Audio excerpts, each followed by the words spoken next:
Hello friends, இன்றைக்கான cooking வீடியோவில் நம்ம சிக்கன் கிரேவி தான் பார்க்க போகிறோம். சப்பாத்திக்கு ஏற்ற மாதிரி ஒரு சிம்பிளான ரெசிபி தான் இது. கொஞ்சமாக ஆயில் ஆட் பண்ணிவிட்டு சோம்பு சீரகம் வந்து சேர்த்துக்கலாம். நான் இன்றைக்கி வேறு எந்த ஸ்பைசஸும் ஆட் பண்ணலை. ஸோ 2 பெரிய வெங்காயம், 2 தக்காளி, இது எல்லாத்தையும் கட் பண்ணி நல்லா வதக்கி எடுத்துக்கோங்க. அது வதங்குற நேரத்தில் நம்ம இஞ்சி பூண்டு பேஸ்ட்டை நல்லா நசுக்கி எடுத்துக்கலாம்.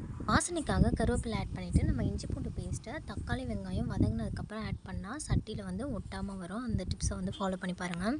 க்ளீன் பண்ணி வச்சுருக்க சிக்கன் ஆட் பண்ணிவிட்டு பிஞ்ச் அளவுக்கு மஞ்சத்தூள், வீட்டில் அரைச்ச மிளகாய்த்தூள், கொஞ்சமாக பெப்பர் தூள், சிக்கன் மசாலா ஆட் பண்ணிங்கன்னா நம்ம கிரேவிக்கு தேவையான மசாலாஸ் எல்லாமே ரெடி. இப்போ குழம்பு கொதிக்கிற வரைக்கும் நான் இங்கே சுற்றி இருக்க வியூஸ் எல்லாமே உங்களுக்கு காட்டுறேன். நீங்கள் அது எல்லாமே பார்த்து என்ஜாய் பண்ணுங்கள்.